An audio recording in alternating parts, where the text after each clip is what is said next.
Hola chicos, ¿cómo se encuentran? Miren, el día de hoy pues tenemos otra videoclase que sería sobre algunos aspectos que nos hacen falta de esta tesis de Tesoro de la Cocina. Esta es la parte 2 de 4 porque el día de hoy tenemos que acabar los elementos que nos hicieron falta, que es el pulque, las hortalizas.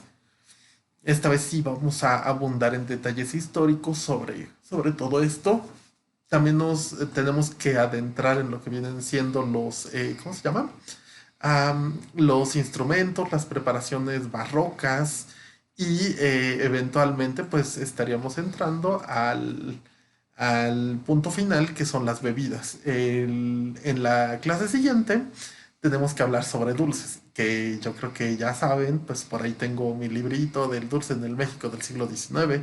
Entonces es un tema gigantesco, por eso el dulce yo se lo guardo a una sola sesión.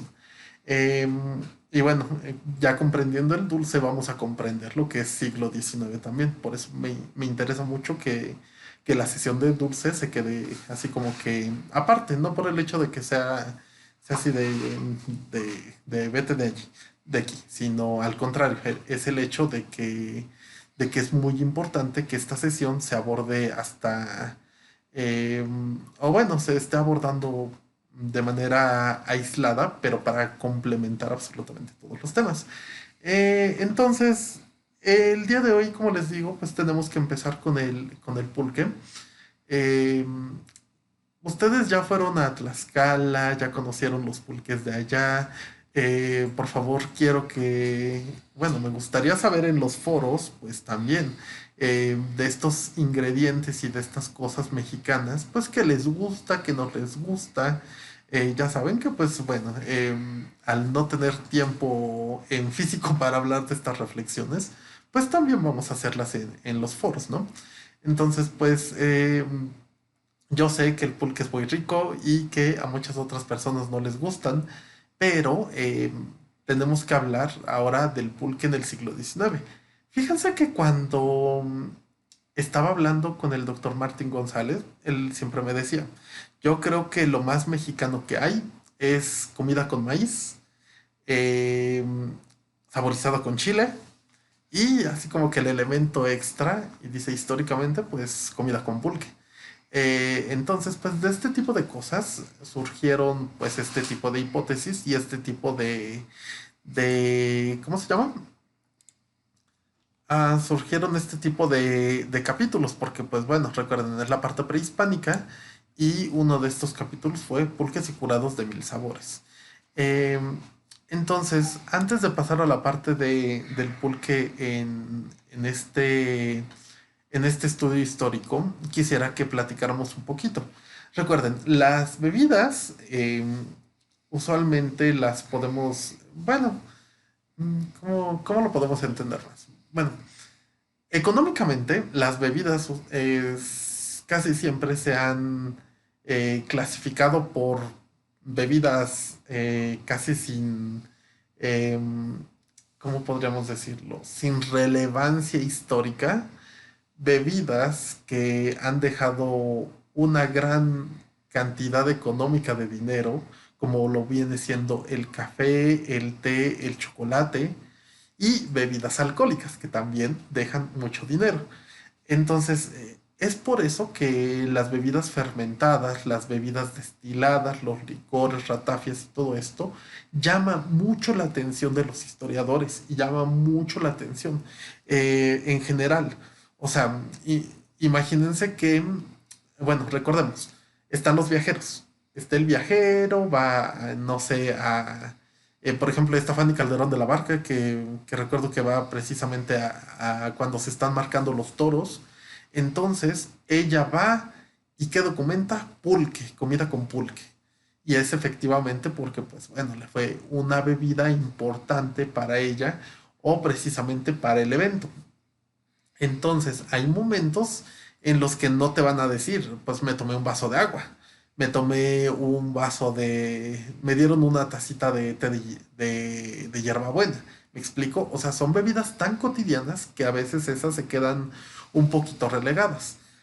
Vamos a recordar un poco en la tesis la historia del pulque y de todas estas prohibiciones de las copas de pulque, etcétera, etcétera. Yo estuve buscando mi presentación de la defensa de mi tesis de maestría, pero pues lamentablemente no está. Fue un periodo donde estaba también súper enfermo, pero bueno, ahora sí que estas son algunas de las cosas que yo de ahí también... em, agarré para hacer esta presentación que es de Virreinal, que yo creo que pues bueno, quienes recuerden la clase de Virreinal, pues estarán recordando esta intervención de la AA. Entonces, bueno, productos fermentados. Esto es una definición de Steinkraus, es uno de los investigadores más importantes de la fermentación en todo el mundo. Y bueno, nuestro querido Steinkraus dice que los alimentos fermentados son aquellos alimentos que sirven como sustratos por los microorganismos comestibles y cuyas enzimas hidrolizan polisacáridos, lípidos y proteínas en productos sin toxicidad, con sabores, aromas y texturas atractivas al consumidor humano. ¿Qué quiere decir? Que un alimento fermentado es aquel que tiene características distintas, pero que sigue siendo útil y bueno para nuestro organismo. Esto quiere decir que también hay fermentaciones pútridas. Esto es ya cuando estamos frente a un alimento en estado de descomposición y precisamente todos estos aromas y sabores indeseables son tóxicos. O sea, luego, luego nos alertan así de, está feo, entonces es tóxico.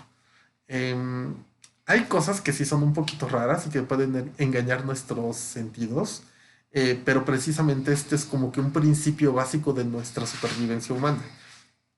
Huele feo, está feo. Entonces, pues sí, ahora sí que esto es parte de las fermentaciones. Pues bueno, yo creo que este ya es un paradigma de que ya superamos del hecho de decir fermentación es un alimento podrido como tal. No, no, no. Ustedes saben que hay alimentos fermentados muy buenos como el pan, la cerveza, el vino, la salsa de soya, el yogurt, etcétera, etcétera. O sea, hay muchos alimentos fermentados que son muy buenos. Y precisamente pues también están las bebidas.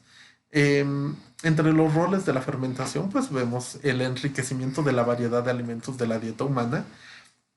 En este caso, por ejemplo, si tenemos la leche, que bueno, eh, es un alimento, o más bien es un líquido con un par de azúcares, pero al final del día es un líquido, susceptible, bien fácil a la descomposición, susceptible a que haya muchos microorganismos patógenos ahí. Si decimos, ok, vamos a hacerlo yogurt, entonces esos microorganismos, bueno, ahorita dejamos los microorganismos. Entonces la leche ya no solo va a ser leche, va a ser leche acidificada. O va a ser leche acidificada con sabor. O va a ser que nosotros hagamos queso.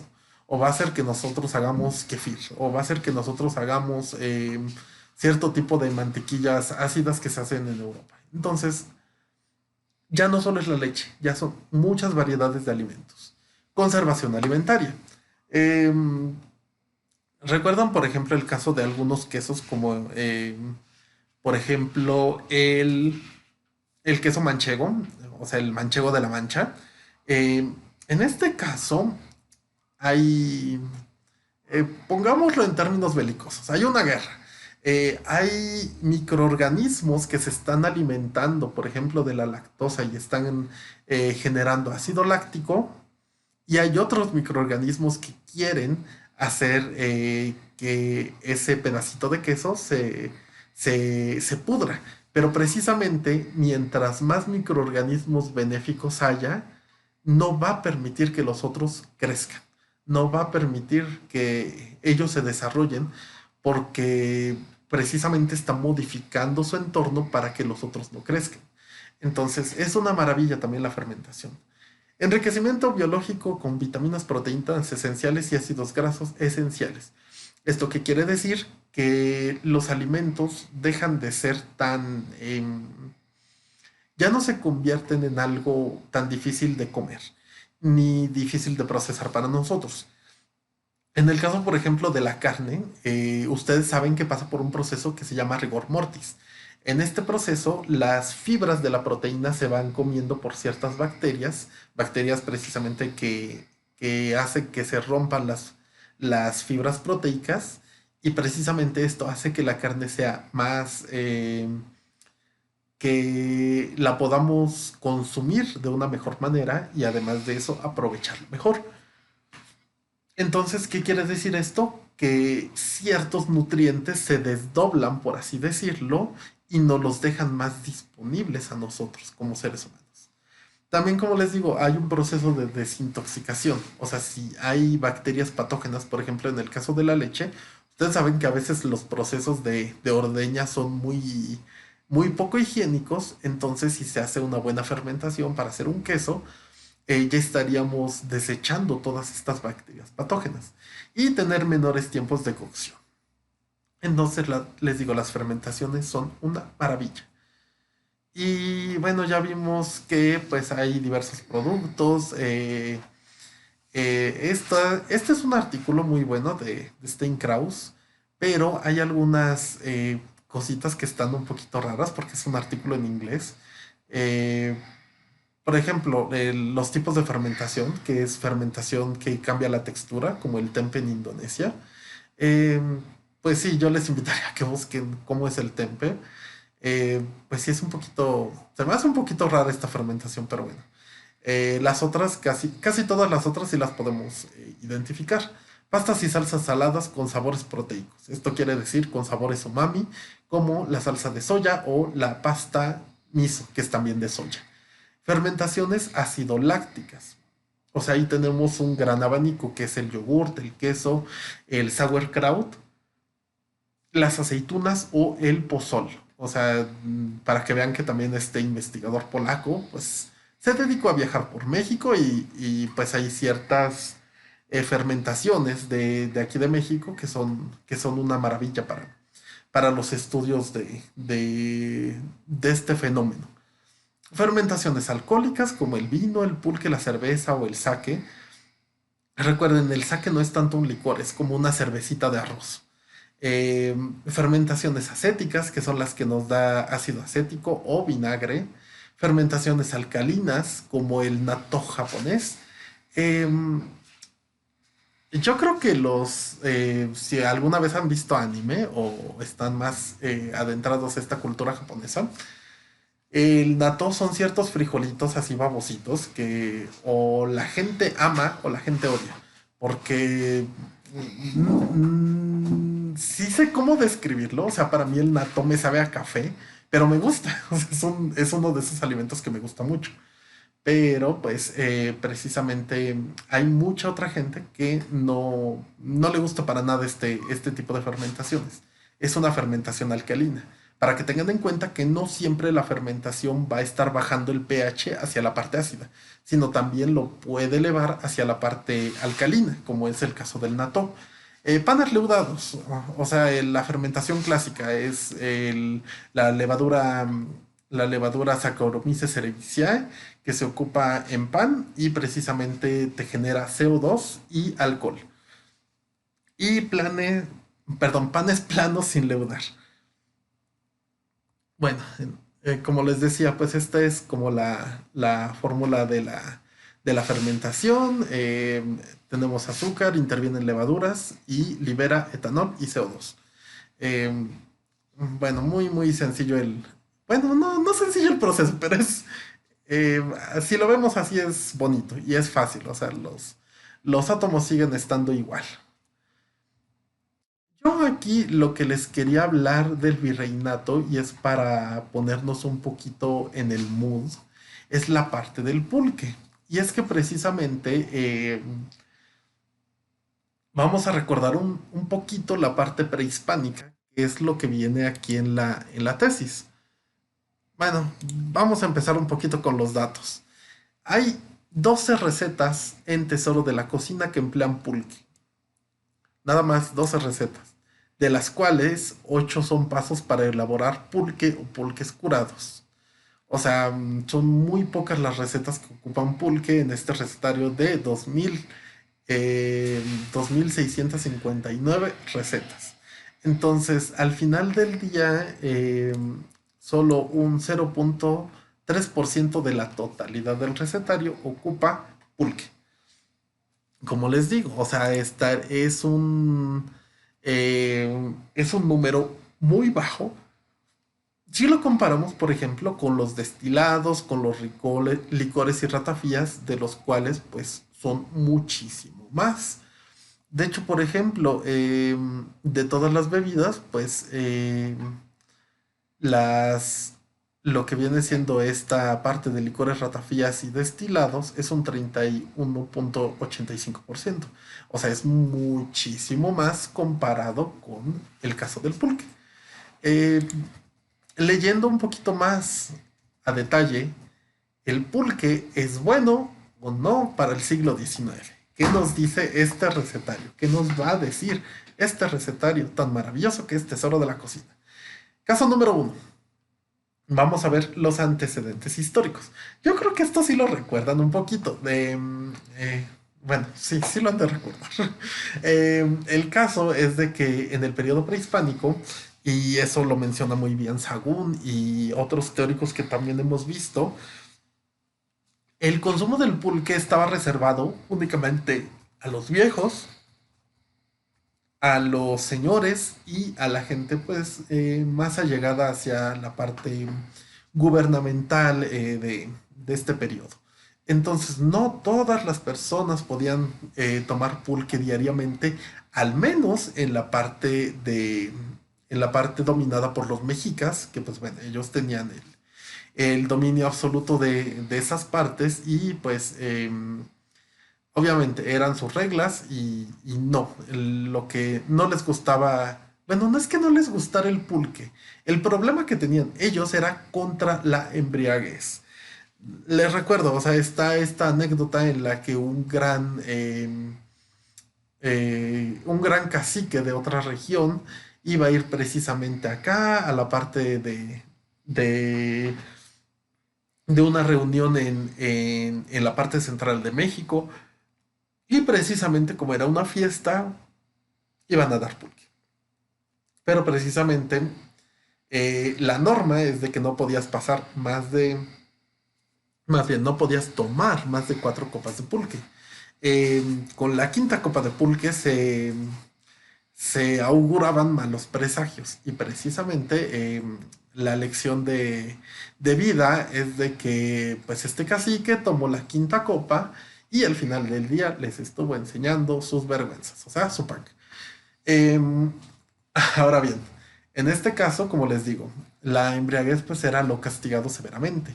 No tanto el consumo de pulque, porque sí había ciertas deidades a las que pues bueno, eh, ya era la fiesta, pues hay que tomar pulquito. Ya era el momento de celebrar o de festejar esto, o el hecho de que, pues bueno, ya la gente venía a la procesión, a la peregrinación o lo que sea, pues bueno, ya hay que sacar el pulquito. Entonces, la embriaguez no está mal. Lo que estaba mal, bueno, más bien, lo que estaba mal es la embriaguez. Lo que no estaba mal era tomar el pulque con las medidas según la religión mexica. Entonces, también tengan en cuenta que pues esto lo habla bastante Sagún, que se le agregaban bastantes raíces al pulque. O sea, algunas de ellas pues eran para embriagar más. O sea, es como lo que les decía. O sea, Furloco con Smirnoff de tamarindo no se pasen. O sea, para que sepan que desde el periodo prehispánico ya había ciertas combinaciones de este tipo. Y precisamente está la famosa raíz Ocpactli, que era para que el pulque saliera, se conservara más, pero pues también embriagaba más. Bueno, vamos a ver un poquito de qué más pasa con el pulque. Les digo, en el periodo novohispano, como ya no están todas estas restricciones en torno al pulque, entonces pues la gente lo consume mucho más. Vamos a ver un poquito de, bueno, esto también lo vamos a ver en la tesis. El sustrato, pues yo creo que lo conocemos muy bien, es el aguamiel. eh, y usualmente pues se obtiene de estas dos especies de agave, Agave atrovirens y Agave americana. Eh, Después tenemos el hecho de que en el pulque sucede una fermentación mixta. Como veíamos, hay ciertos alimentos que tienen una fermentación. Bueno, más bien no lo vimos tanto a detalle, pero pues les voy a poner el caso del vino. El vino tiene una fermentación doble, que es una fermentación maloláctica, que es la que hace que se generen los aromas frutales, y una fermentación alcohólica, que hace que se genere, obviamente, el etanol. En este caso del pulque, pues tenemos estos bichitos, estos microorganismos tan bonitos, que es Saccharomyces cerevisiae. Esta es la levadura común y corriente que pues nos permite fermentar las cosas y obtener alcohol. Esta es una fermentación alcohólica. Simomonas mobilis. Esta es una precisamente esta es una enzima que nos hace, bueno, más bien, sobre todo que le da ese sabor, bueno, esa consistencia babosita, por así decirlo, al pulque, pero precisamente Simomonas es más también como desinfectante, o sea, ayuda mucho a quitar bacterias patógenas. Lactobacillus subespecie, o sea, por ejemplo, Lactobacillus acidophilus, Lactobacillus lactis, Lactobacillus acidophilus. Entonces, pues este tipo de lactobacillus pues también ayudan a que el pulque tenga su sabor característico.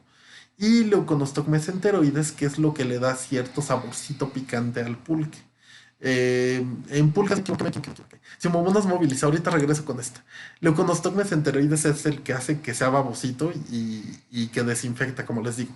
Simomonas móviles, perdón, una disculpa. Simomonas móviles eh, es una enzima que, pues como la Saccharomyces cerevisiae, ayuda a la fermentación alcohólica. Entonces, precisamente tenemos el caso de que Simomonas mobilis tiene un rango de temperatura muchísimo más alto para trabajar. Ustedes saben, y ya han hecho pan, supongo, que las levaduras mueren cuando empieza ya el proceso de horneado. Si nosotros tenemos, por ejemplo, un sobrecito de levadura y le echamos agua hirviendo, pues no va a servir de nada porque las levaduras se mueren. Nosotros necesitamos hidratarlas con agua tibia, nada más, agua tibia. Entonces, en el momento en el que Saccharomyces cerevisiae muere, pues es obviamente cuando ya se mete a hornear. Unos minutos de calor después de los 30 y después de los 40 grados más o menos, pues ya tenemos que Saccharomyces cerevisiae ya no sirve para nada. Pero Simomonas mobilis funciona hasta los 80 grados. ¿Esto qué quiere decir? Que ustedes pueden producir industrialmente muchas cosas y en mucho menor tiempo con esta enzima. Enzima que lamentablemente patentó los Estados Unidos y precisamente de nuestro pulque. Vámonos con estos datos.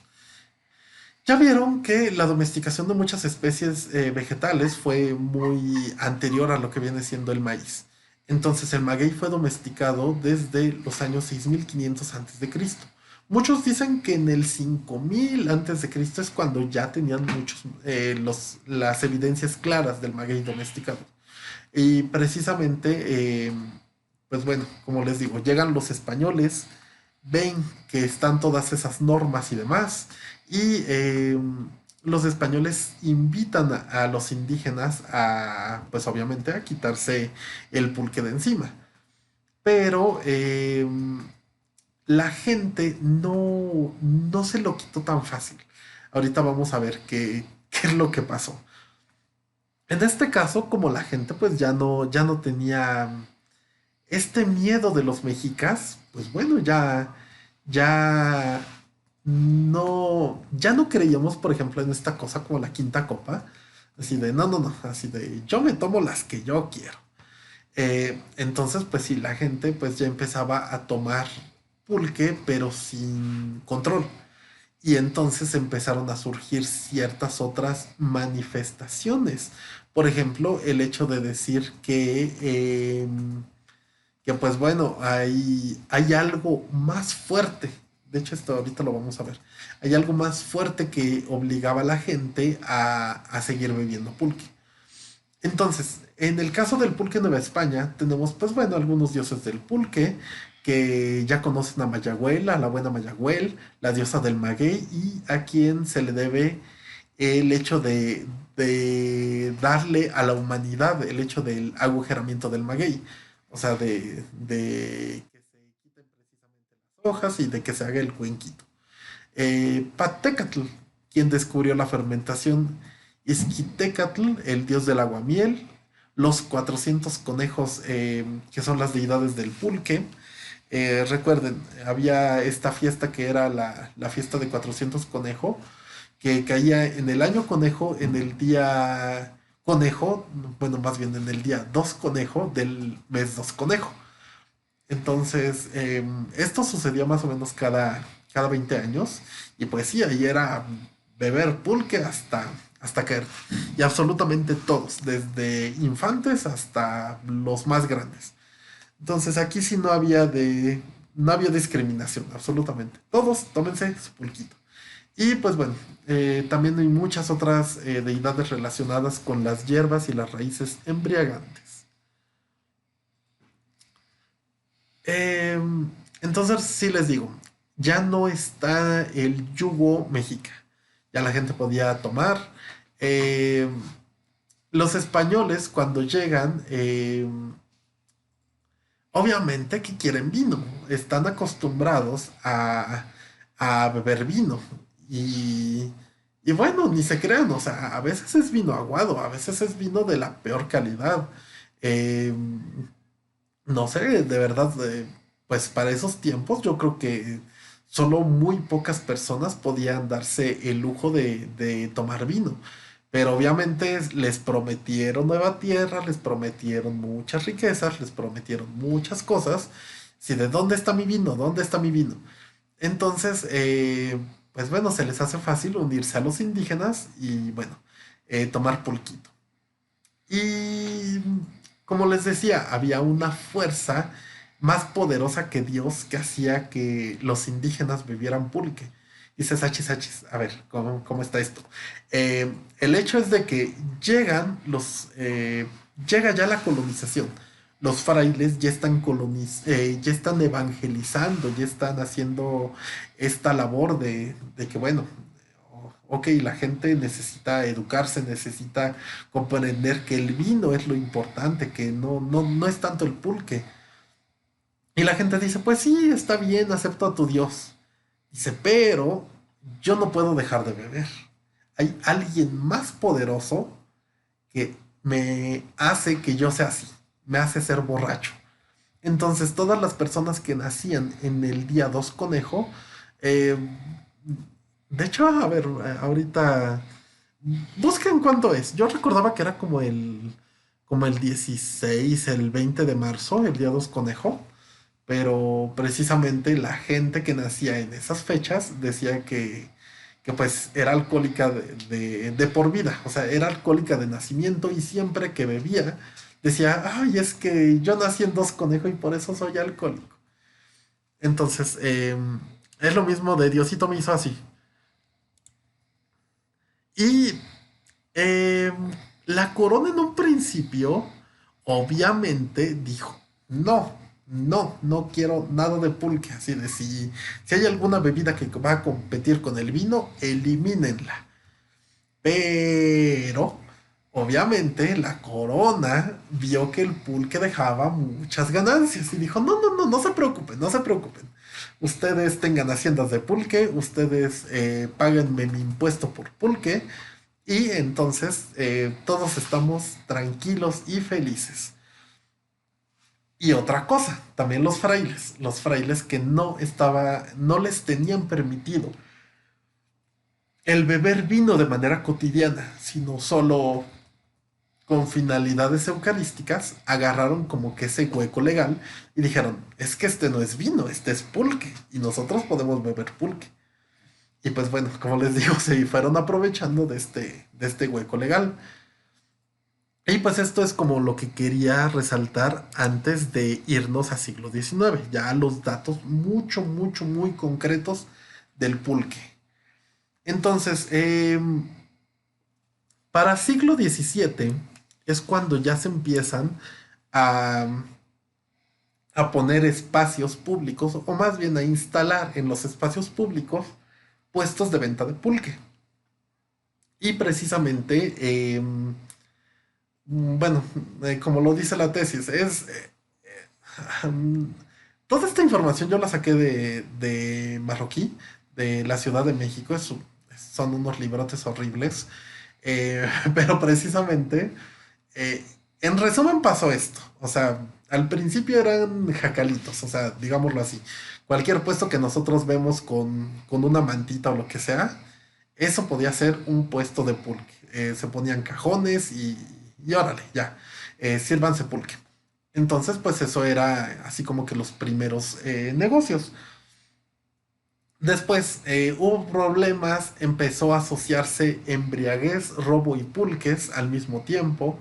Había muchas fiestas, mucha pachanga.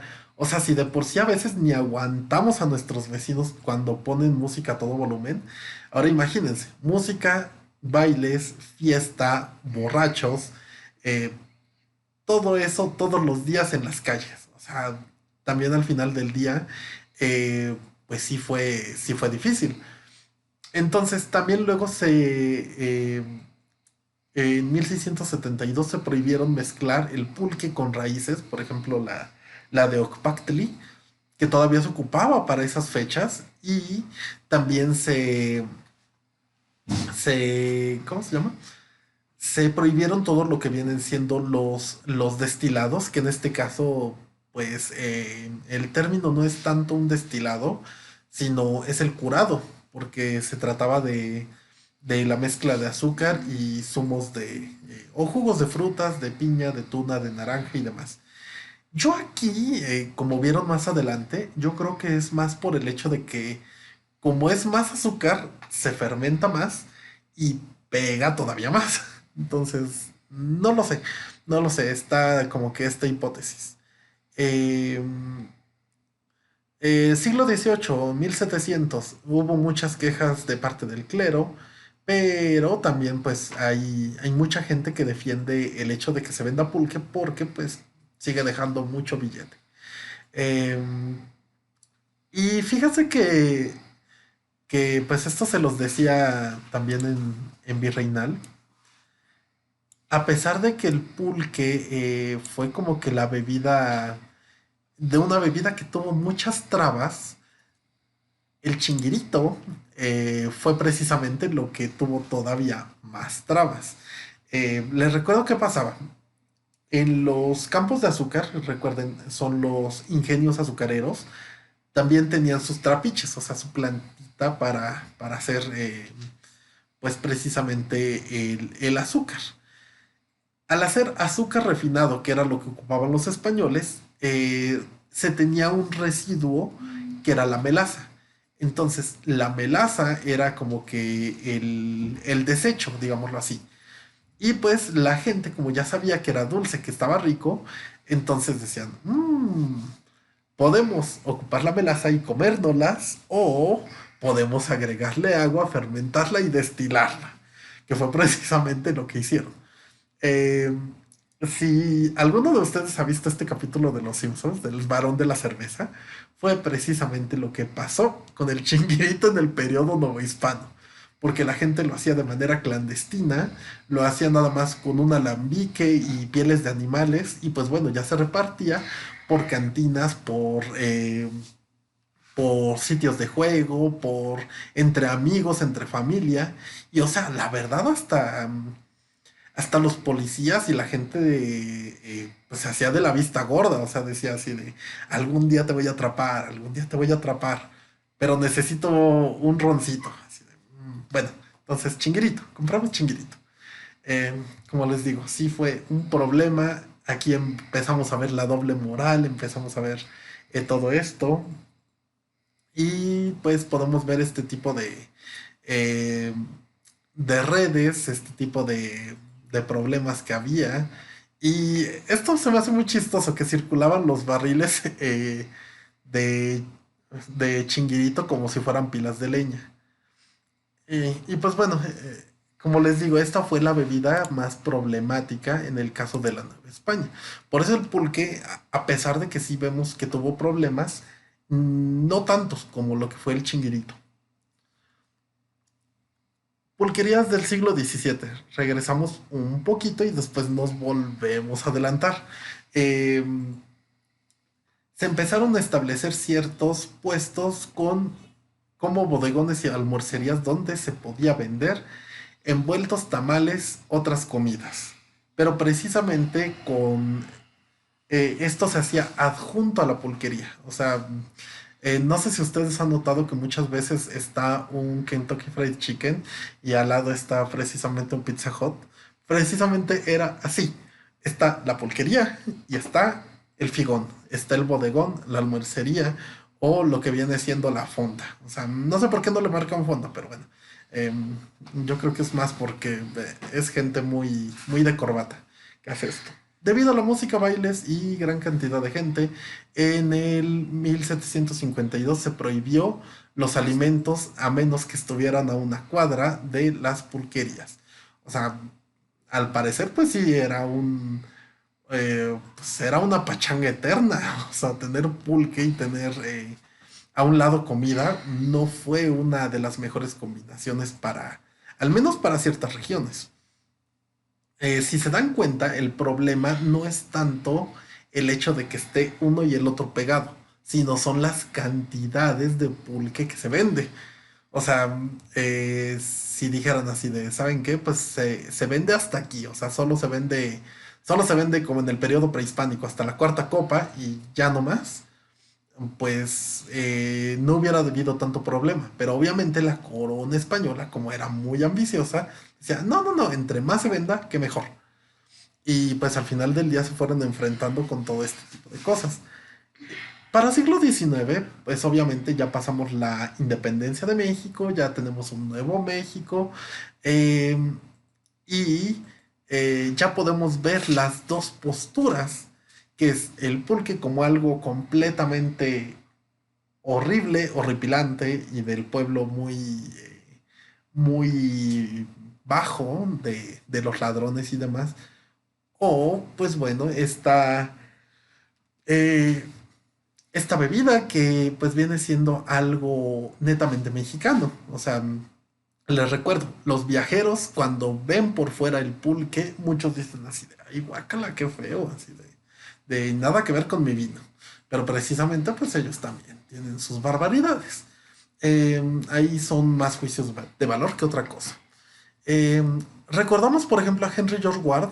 Recuerden que ya lo leímos precisamente en la clase. Y pues al final él hace una descripción muy gráfica de cómo se hace el pulque, cómo se obtiene. Y recuerden, este libro de Ward, México al Día, es precisamente de 1827. O sea, empezando un poquito del siglo XIX.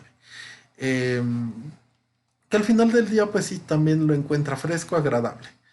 Para que vean todo lo que dejaba el pulque eran 29,353 pesos anuales. Es una cantidad bastante grande. O sea, era como no recuerdo si el sexto, el séptimo lugar de lo que dejaba más, más divisas en México. Entonces, pues sí es algo muy importante. Tenemos a Fanny Calderón de la Barca, ya la recuerdan, que al principio cuando llega a Tepeyagualco y que precisamente en esta fiesta le ofrecen pulque por primera vez, ella se cara así y dice así de, ay, espero no haber ofendido a mis anfitriones con mis muecas y todo. Pero eventualmente van habiendo ciertas cosas, como en este caso de Soapayuca, que precisamente eh, está el pulque y un excelente almuerzo. O en Santiago, que es precisamente lo que les decía, los herraderos, que es la marca de los toros, hubo chile, tortillas, frutas y pulque a discreción. Y en un desayuno también tuvieron pulque fermentado con jugo de piña y el cual Madame Calderón de la Barca calificó de buenísimo. De hecho, ¿cómo se bebía? Era pulque, bueno, el pulque curado con piña y polvito de canela. Entonces, y azúcar también, perdón, azúcar también. Entonces, si lo han probado, la verdad es buenísimo. Este pulque es muy bueno. Eh, en San Bartolo, el día 12 de diciembre, hubo pulque también. Y precisamente que llenaban un jarrito con tres tlacos, que es una moneda de cobre de muy poco valor. O sea, imagínense el pesito ahorita, 3 pesitos para que te llenen tu vaso de pulque. Em, y bueno, al final del día pues ya vieron que Madame Calderón de la Barca nos da ciertos testimonios. Que de hecho el que me gustaría recalcar es este. Que Madame Calderón de la Barca al final del día dice, es excelente y se le hará vivir, difícil vivir sin el pulque. Pero eh, efectivamente hay un momento en el que Fanny Calderón dice que las tortillas y el pulque son alimentos plebeyos que aparecen de vez en cuando en las mejores casas. Nota número uno, para ver la doble moral de México. Tortillas y pulque aparecen de vez en cuando en las mejores casas. ¿Qué quiere decir? Que la gente, a pesar de que pues sí está ostentando una comida más francesa, no desaparecen estos alimentos. Al contrario, son alimentos que hasta, como dice Fanny Calderón, hasta en las mejores casas están presentes. Aquí vemos esta dualidad, plebeyo contra aristocrático. De hecho,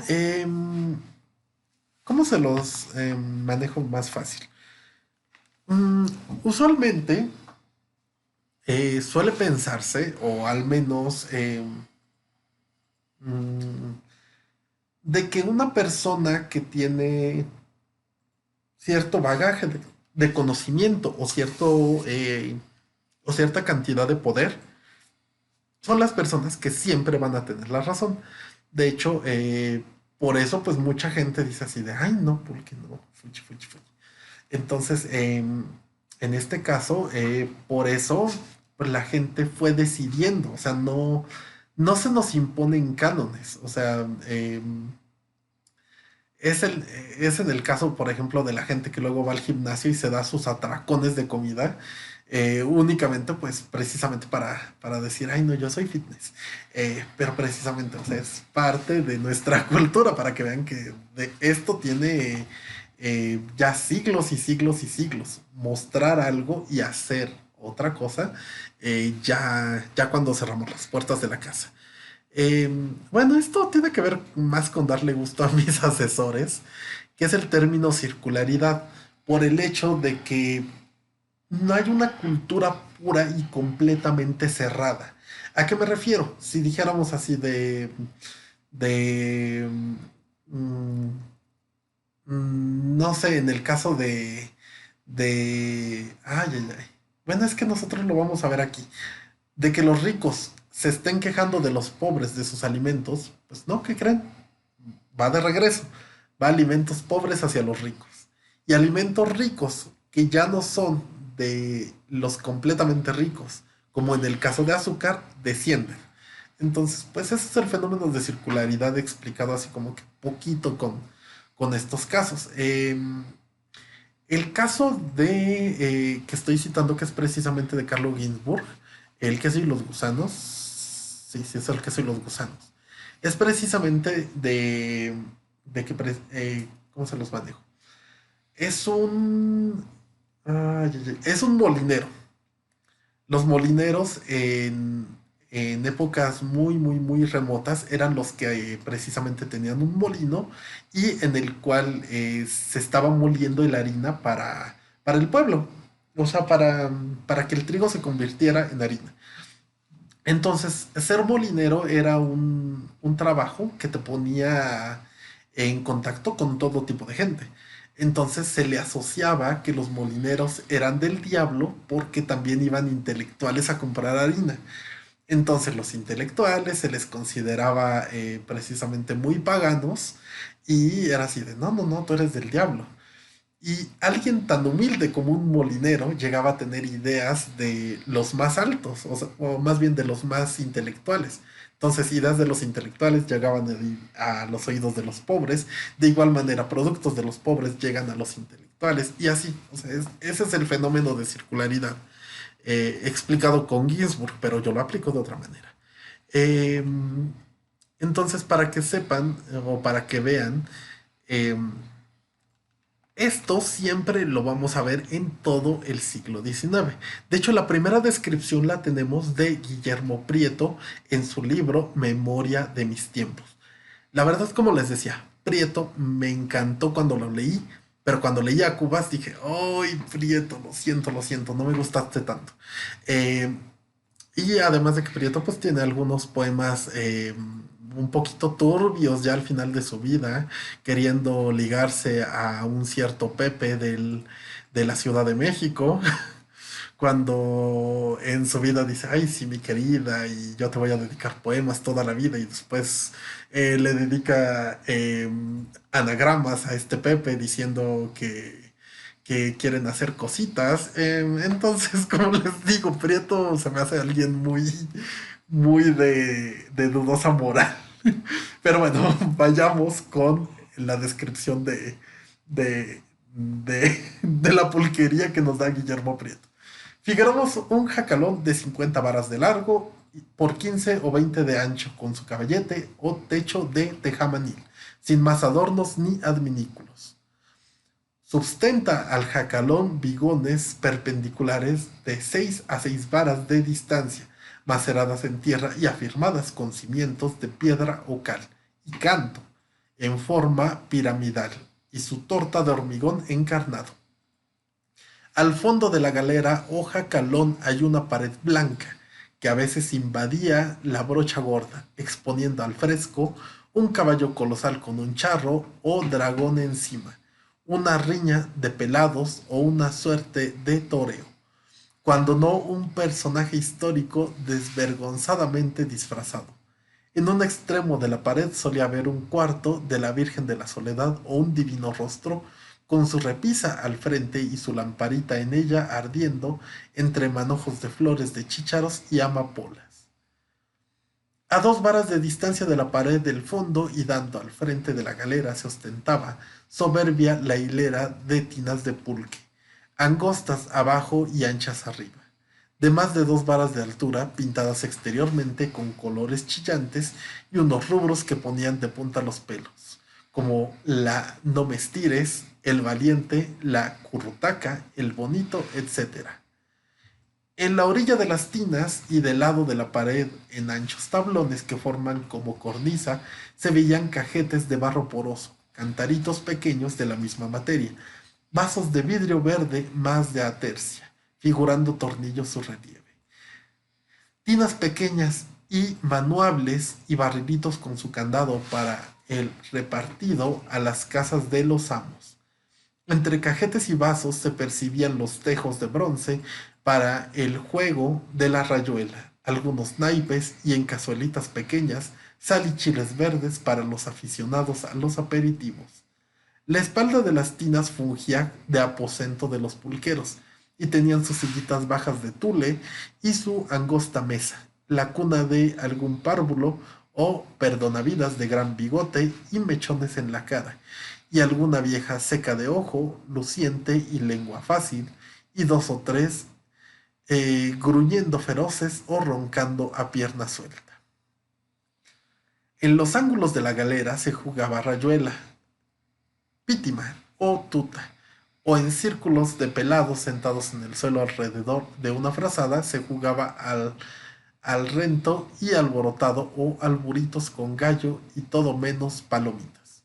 En el centro hervía entre bebedores y bebedoras, muchos envueltos en sábanas y viéndose, sin pelo, pecho y espalda, y las mujeres dominando la jerguetilla y el estempado en las más pobres, sin mencionar chirlos ni harapos. Y en la China, luciendo el castor con lentejuelas, el zapatito de raso con mancuernas, las puntitas enchiladas y la pierna limpia, torneada, provocativa, sin temor de Dios. Un poco de la música y de cómo iba. Pero aquí está lo que quiero que sigamos. A la izquierda de las tinas y en un cuarto cerrado de tablas estaba el encierro de los decentes. Dos mesitas angostas con sucios manteles y jarras con flores. Bancas pelonas al margen y en el fondo un gran brasero con cabezas y carnitas, enchiladas y envueltos, mole verde y colorado, salsa borracha y chito, tostadas y chalupas. A modo de candil, un gran manojo de ramas del techo, suplicio de las moscas. Aquel encierro era divino, la flor de la cuna, el laurel de oro del ejército, la mística delicia de la iglesia, la fuente de encanto del comercio, las artes y el amor, representado en letreros de nariz colorada y bastones con borlas, frailes cerquios alborotados, jefes y oficiales mugrosos, balandrones, artesanos ladinos y chicas de vida alegre, descontentas y risueñas, de al tiro corriosas para toda clase de diversión. ¿Qué quiero decir esto? Están tomando en cuenta que solo es una tabla que está separando a los decentes del pueblo. O sea, están diciendo, yo entro al jacal, yo veo a la china, yo veo que se está mostrando la pierna, yo veo todo esto. Aún así, paso de ahí y me encierro en este cuartito que llaman el encierro de los decentes. Me explico cómo está la doble moral de todo esto. ¿Tienen algún ejemplo de doble moral que se pueda aplicar en el caso de alguna bebida así? Eh, de verdad hay muchos. A mí se me vienen a la cabeza demasiados ejemplos, pero precisamente este de Guillermo Prieto es como uno de los casos más claros de doble moral que vamos a ver en todo el siglo XIX. Eh, o sea, a pesar de que dice que todo es sucio, que todo está feo y demás, pues, ¿por qué vas? ¿Por qué vas? Eh, Me explico, o sea, a pesar de todas estas quejas, ahí siguen yendo, ahí siguen disfrutando, ahí siguen viendo a las chinas eh, provocativas, sin medias y enseñando la pierna, o sea, qué inmoralidad, o sea, que esto era precisamente lo más mm, de verdad, o sea, era de las cosas más pornográficas que alguien podía ver en el siglo XIX. Pero sí, o sea, tengan en cuenta que pues sí, ya estamos viendo esta doble moral. O sea, hay muchos, muchos, muchos casos que vamos a ver más en el caso de el pulque. Em, que les digo, por ejemplo, de Prieto, quien denuncia el mal, pero al denunciarlo lo exalta y participa de él al mismo tiempo. Em, es, por ejemplo, yo les voy a contar un caso, igual fue precisamente un video que estaba viendo sobre la anorexia y precisamente pues estaba diciendo así no, sí, y es que está esta página que se llama www.proana.com y esta otra página que se llama www, donde van a encontrar muchos tips para ayudarse a precisamente a esconder esto, a esconder los padecimientos y es así de, ok, pero el objetivo del video era prevenir, no estarles dando las páginas donde les van a motivar a que sean unas bulímicas y anoréxicas. ¿Me explico? O sea, es exactamente lo mismo que está pasando. Eh, y pues sí, o sea, les digo, al final del día el encierro de los decentes es solo una tabla. O sea, es un imaginario. Eh, y pues sí seguimos viendo todo esto. O sea, seguimos viendo los envueltos, las enchiladas, las quesadillas. y todos estos almuerzos de maíz y chile como algo que siempre va a estar acompañando a los pulques. O que precisamente en estos negocios se podían comprar los curados de tuna, de guayaba, de naranja, de chirimoya. 1871, fecha histórica para todo esto.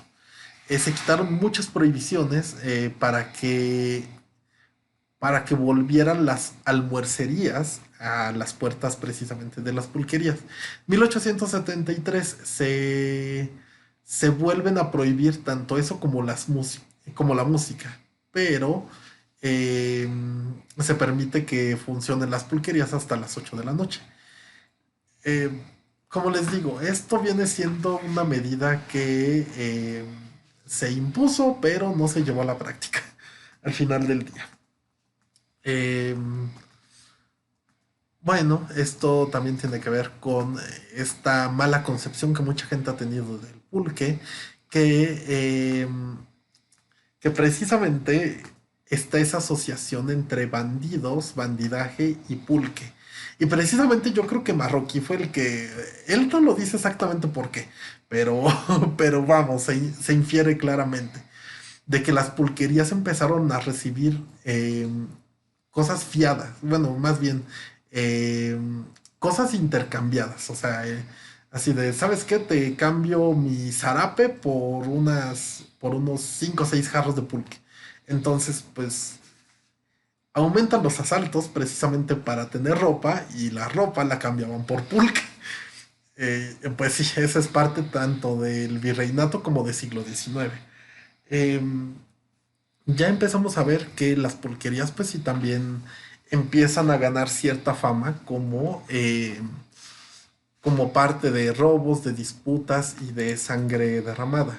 Que vamos, o sea, tampoco es tan... ¿Cómo lo puedo manejar?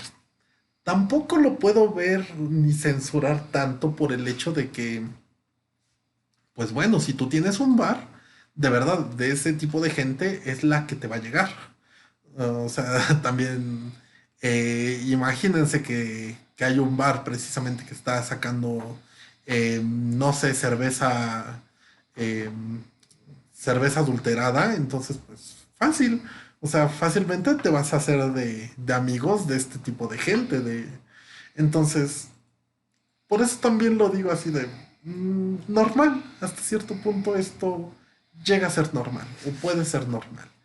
Em, de igual manera, por ejemplo, Manuel Paino, en sus novelas que es El bandido, Los bandidos de Río Frío y El Fistol del Diablo, eh, precisamente sobre todo en Los bandidos de Río Frío, cuando el líder de los bandidos ya quiere hacer como que todo esto se bebe un pulquito o cuando están planeando ciertos bandidos, dice que están reunidos en una vecindad y en el centro hay una tina con sangre de conejo, que pues bueno, ustedes saben que es el pulque, pero precisamente curado con las tunas cardonas, o sea, la tuna roja, para que vean, o sea, todos los costumbristas fueron asociando el pulque a esta parte de la maldad, ¿cómo se llama? Del crimen y de todo esto. Entonces, incluso en Ensalada de Pollos, cuando ya se está hablando de la revolución, o sea, ya de la revolución mexicana, o sea, ponen un personaje completamente iletrado, que es este Jacobo, así alguien nefasto, que no sabe leer, no sabe escribir, no sabe hacer nada, no aprendió ningún oficio, nada, nada, nada. Y le dicen así de, pues es que estaba aquí bebiendo pulque. O se puso a descansar y tomó pulque. O sea, para que vean, siempre está como que esa asociación pulque, gente inútil, gente que no resalta, ladrones, etcétera. Pero todavía había otra clase inferior de bebida, que es el tlachique. O sea, no es de los mejores magueyes, más bien son magueyes que no dan un buen pulque. Y, o sea, ese todavía era así como que una bebida más denigrante. O sea, ese como que los indígenas lo raspaban y se lo tomaban, porque decían así como que no, es que el pulque es caro. O sea, esto para nosotros mejor con tlachique. Entonces, pues bueno, precisamente tenemos este, esta otra bebida.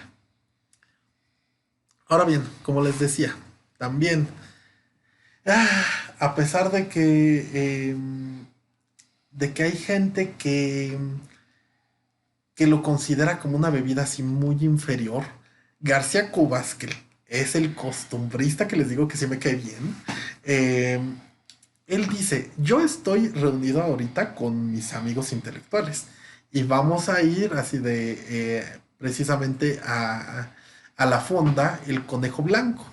Y precisamente a mí me llama mucho la atención este texto de García Cubas, precisamente porque dice que en la fonda del Conejo Blanco se le servían platillos al estilo europeo, con pan y tortillas, y daban tanto vino como pulque.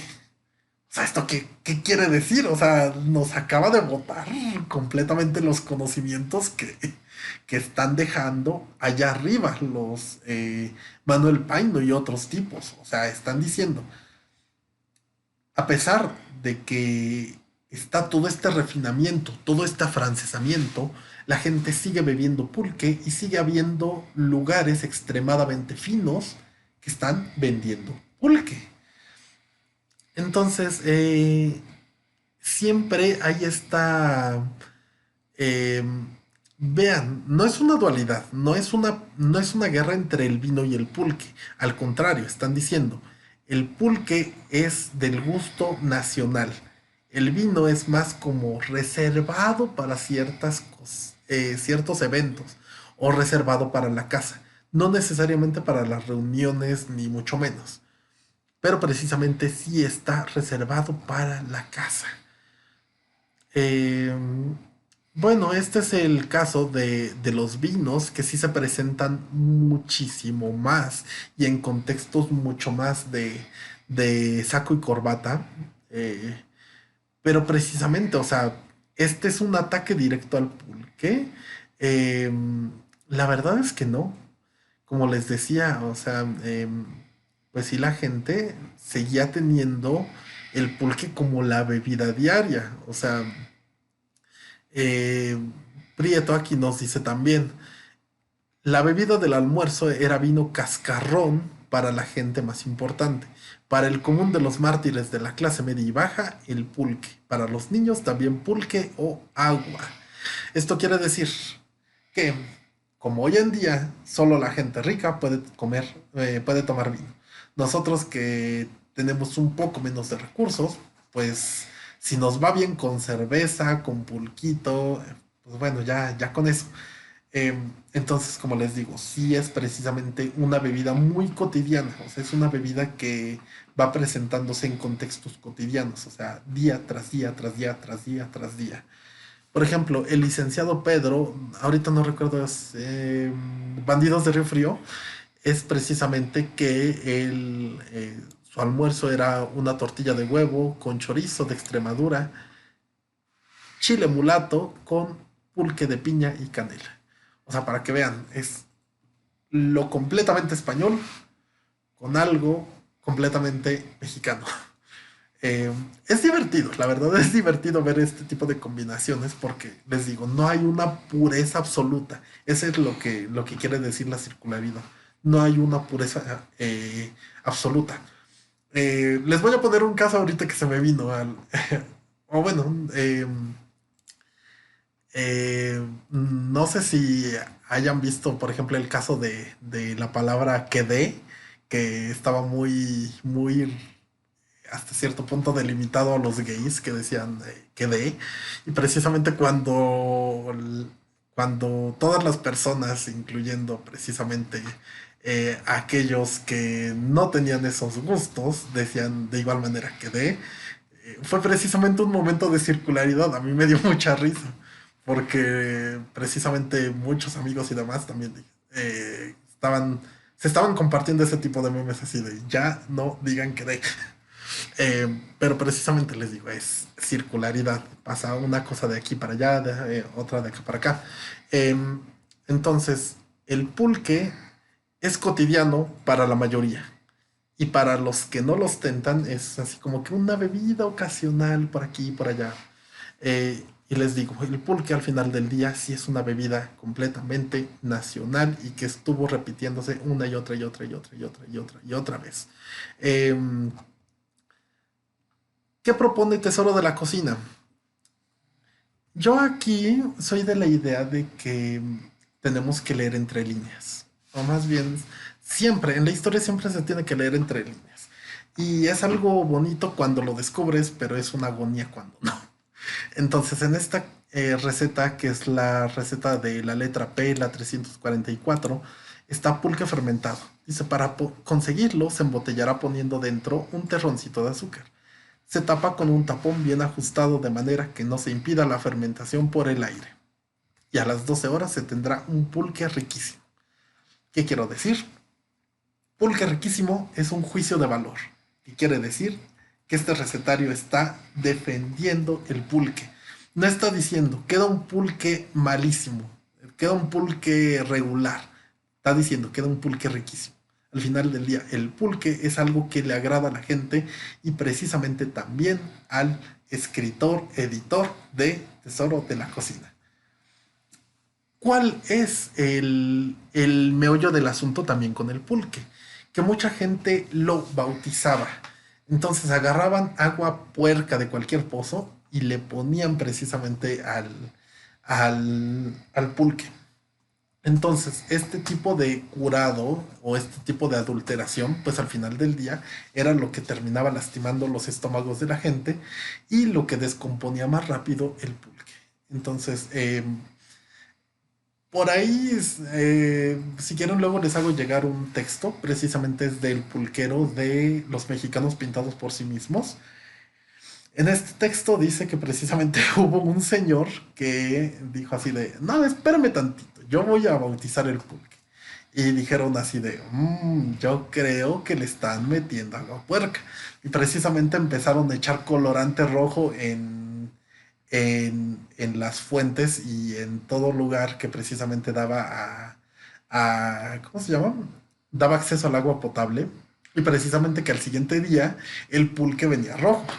Y dijeron así de, ya entendimos cómo lo bautizas. Em, pero sí, al final del día la postura de Tesoro de la Cocina es que se hagan los pulques en casa. Y este es un documento que yo sí les sí les recomiendo que lo lean porque es la defensa del pulque que hacen en este periódico que se llama La Orquesta.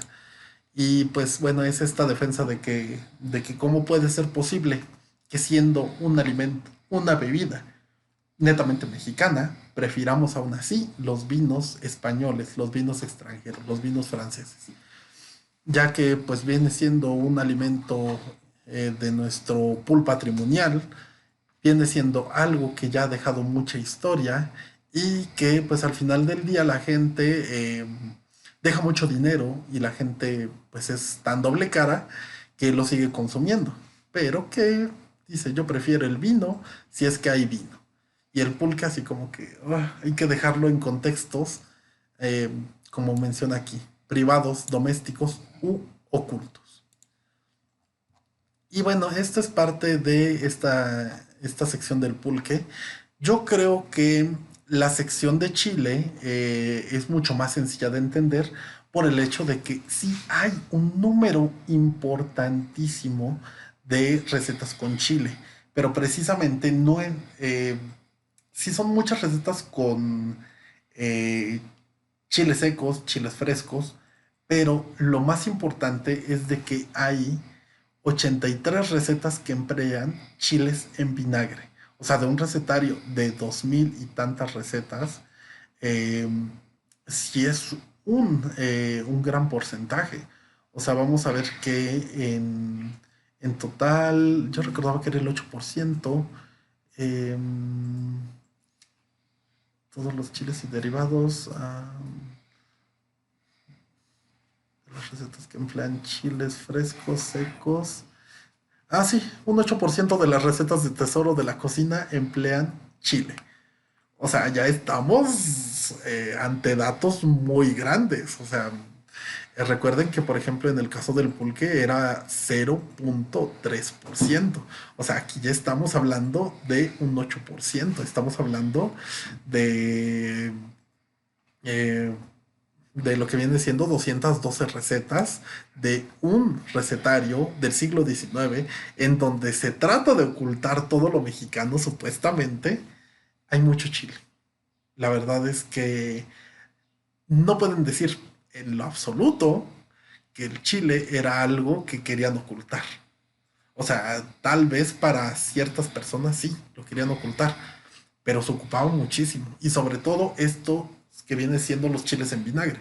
Eso era lo que les decía también en la clase. O sea, está siempre esta trilogía de alimentos en vinagre, que son aceitunas, chiles en vinagre y alcaparras. Entonces, si era, no sé, un asado francés, ahorita los vamos a ver, por ejemplo, era precisamente asado francés y al final dice así de acompáñalo con aceitunas y chilitos. Entonces, de verdad, algo característico de esta época, pues es eso, que pues el chile abunda, el chile se ocupa en mucha medida, pero al final del día es un alimento que pasó por todo tipo de censuras y que la gente sí decía, pues bueno, son chilitos en vinagre, está bien. Esto me interesa que lo vean, porque, por ejemplo, recetas con chiles frescos, recetas con chiles secos, pero aquí está lo interesante, las recetas con chiles en vinagre y chilotes. Angaripola de pies de puerco, receta completamente española. Aguacamole, bueno, guacamole. Arroz en chile, arvejón con dulce, gallina a la inglesa, o sea, para que vean, gallinas a la genovesa con chiles en vinagre. Eh, Ternera mechada con chiles en vinagre. Eh, lo que viene siendo capirotada de vigilia con chiles en vinagre. Picadillo de carne de cerdo con chiles en vinagre. Eh, Pámpanos en jitomate con chile en vinagre. Eh, Bobos sudados con chiles en vinagre. O sea, vean todas las recetas que se hacían y que se acompañaban con chiles en vinagre. De hecho, a mí, como les digo, se me hace impresionante el número de recetas que ocupan estos chiles. O sea, a pesar de que son recetas sumamente especializadas de otras naciones, por ejemplo, el salmorejo de gallina, con chiles en vinagre, eso ya se hace a la mexicana. Eso ya es mucho, muy, muy, muy nacional. Morisqueta también, un platillo sumamente español. O sea, chiles en vinagre, eso cambia completamente el paradigma. O sea, estamos diciendo que nosotros como mexicanos comemos de una manera mestiza. Esto es lo que nos quiere decir este capítulo de los chiles. Y bueno, ahora sí que hay otros insumos. eh, el pimentón, los ingredientes aromáticos, que lo que se ve, por ejemplo, en el epazote es que se sigue ocupando para salsa verde. La pimienta gorda no tiene así como que una nacionalidad, o sea, eh, hay un montón de veces que se ocupa pimienta y no sabemos cuándo es pimienta gorda específicamente. Aunque es nacional y no es una pimienta en sí, o sea, se sigue ocupando de esa manera. En el caso de la vainilla, ¿qué creen? No hay nada mexicano. O sea, la vainilla se internacionalizó por completo. En el caso de los frijoles, igual, o sea, hay muchas cosas, tanto nacionales como extranjeras. O sea, ya hay recetas de aquí, de allá, bueno, hay muchas recetas. En el caso de la calabaza, chayote, chilacayote, pues la calabaza se sigue ocupando en ciertos platillos mexicanos. El chile verde de tomates, en el mole de cecina, mole verde, salsa de calabacitas, boto alante, que precisamente este botoalante es como el chicharrón en salsa verde con habitas y con calabacitas. A mí se me... yo alguna vez lo hice, es muy muy rico el botoalante. Eh, y precisamente los que se quedan mucho aquí es precisamente el chayote, el chilacayote, las flores de calabaza y los tlalayotes. Que bueno, el tlalayote... Ustedes ya me sacaron de la duda, sigue existiendo, o Clalayote. Al menos aquí en Toluca no jamás lo he visto. Toluca Centro, Toluca los alrededores tal vez sí, pero pues les digo, voy aprendiendo también de ustedes. Eh, pero les digo, el chayote, chilacayote, chilacayotitos y las flores de calabaza vienen siendo cosas netamente mexicanas. Eh, se me hace muy bonito esto, que las flores de calabaza sigan siendo o sigan estando al servicio de México. Jitomate, eh, pues ven, jitomate con G, jitomate con J. Sigue habiendo muchas recetas mexicanas, otras españolas, otras francesas. Y lo que viene siendo el tomate también, o sea, la gente se sigue equivocando entre tomate y jitomate en siglo XIX.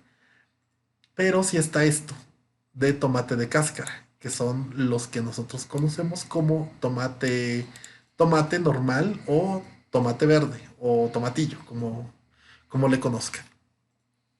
Y la salsa de tomate, aquí vamos a ver que ya es exactamente lo que se conoce en Europa.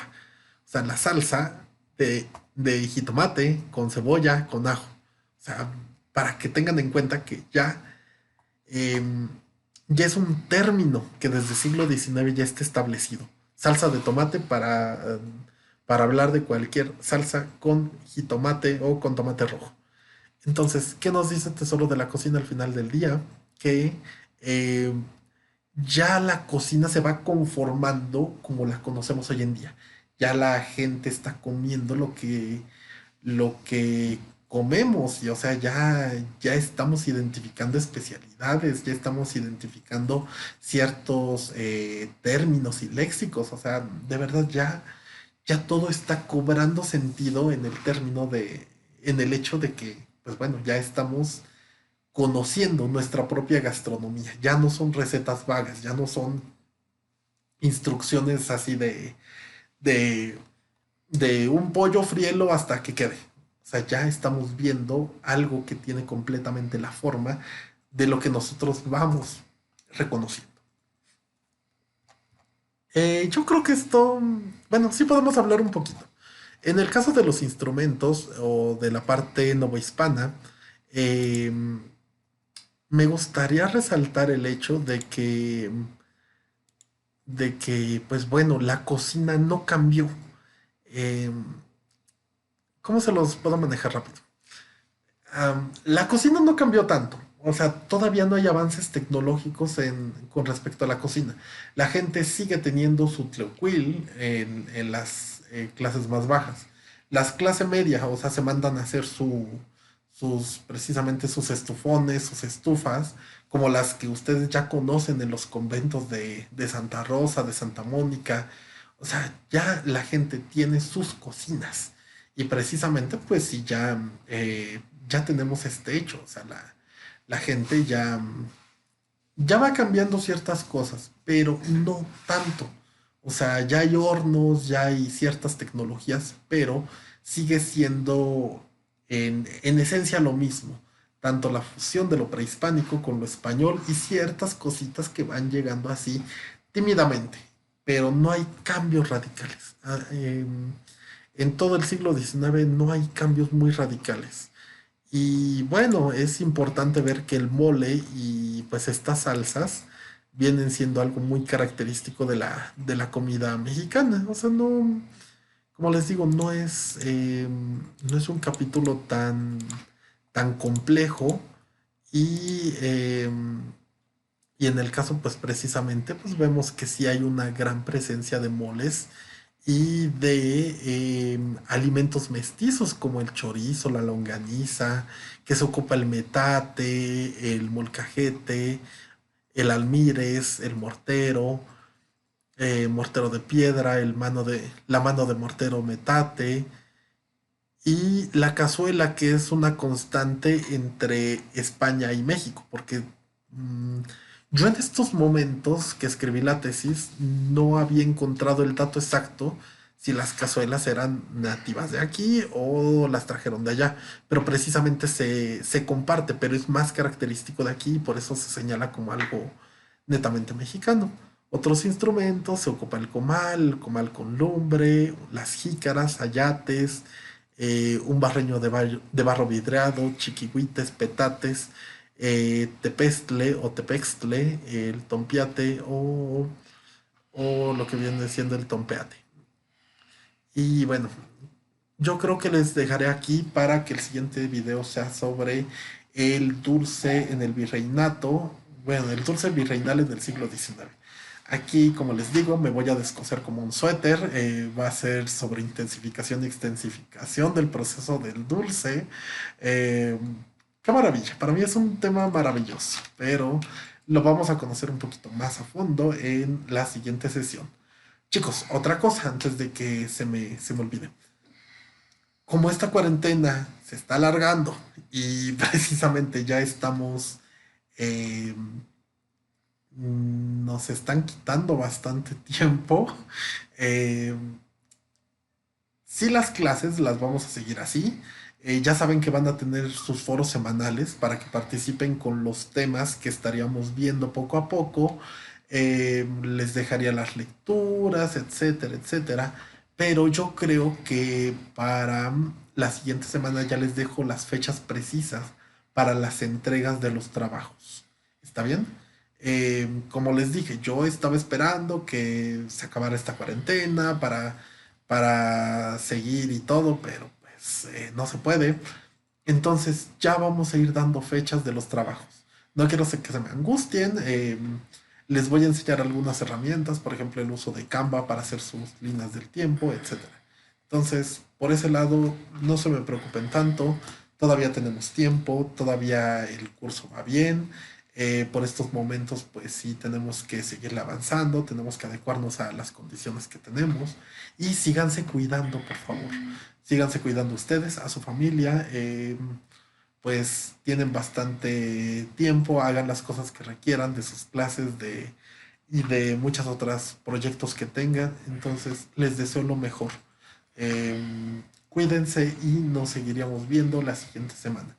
Por cierto, en Schoology les dejé un área que se llama preguntas o dudas y precisamente ahí me pueden escribir cualquier duda que tengan. Por favor, cualquier cosa, ya saben, pónganse en contacto conmigo lo más pronto que se pueda y yo o les resuelvo lo más pronto que se pueda las preguntas o las abordamos de igual manera en los videos. Saludos, síganse cuidando. Hasta luego.